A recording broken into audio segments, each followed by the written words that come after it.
বিস্ময়ের জন্ম দিয়েছে 2021 সালে অবসর নেওয়ার পর কয়েকবারই আলোচনায় এসেছে প্রত্যাবর্তনের খবর। তবে এবি ডিভিলিয়ার্স আর ফেরেননি জাতীয় দল বা ফ্র্যাঞ্চাইজি ক্রিকেটে। সমর্থকদের দীর্ঘ অপেক্ষার অবসান ঘটিয়ে অবশেষে মাঠে ফিরতে প্রস্তুত সাবেক দক্ষিণ African batter. World championship of legend WCL দ্বিতীয় আসরে গেম চেঞ্জার সাউথ আফ্রিকা চ্যাম্পিয়নদের হয়ে খেলবেন ডিভিলিয়ার্স।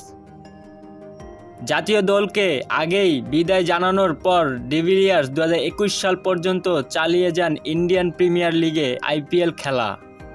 তবে ওই বছর সব ধরনের ক্রিকেট থেকেই অবসর নিয়ে নেন। বারবার তার ফেরার গুঞ্জন উঠলেও সাড়া দেননি তাতে আর। কয়েকদিন আগে ক্রিকেট মাঠে ফেরার আভাস দেওয়ার পর এবার নাম লেখালেন লিজেন্ড লিগে। WCL-এর দেওয়া এক বিবৃতিতে ডিভিলিয়ার্স জানিয়েছেন তার ক্রিকেটে ফেরার আনন্দময় প্রতিক্রিয়া। 4 বছর আগে আমি সব ধরনের ক্রিকেট থেকে অবসর নিয়েছিলাম, কারণ আমি তখন আর খেলায় তাগিদটা অনুভব করিনি। এখন আমার তরুণ ছেলেরা খেলাটি খেলতে শুরু করেছে।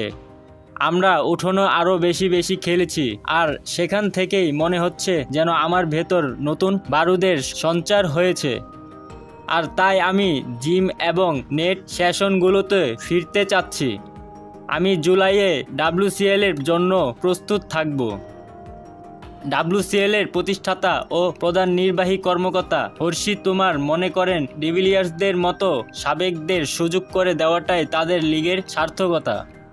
এই কারণেই আমরা WCL চালু করেছিলাম, কারণ আমরা এই খেলাটি কিংবদন্তিদের খুব মিস করি।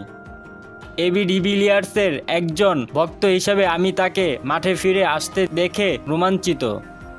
আমি নিশ্চিত যে ইংল্যান্ড ও এর বিশ্বের অন্যান্য প্রান্তের ক্রিকেট প্রেমীরাও তার প্রত্যাবর্তন দেখে আনন্দিত হবে।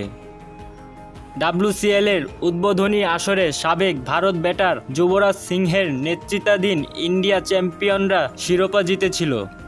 সাউথ আফ্রিকা চ্যাম্পিয়ন্স 3টি ম্যাচের 2টিতে জিতে পয়েন্ট টেবিলে 5ম স্থানে থেকে শেষ করেছিল।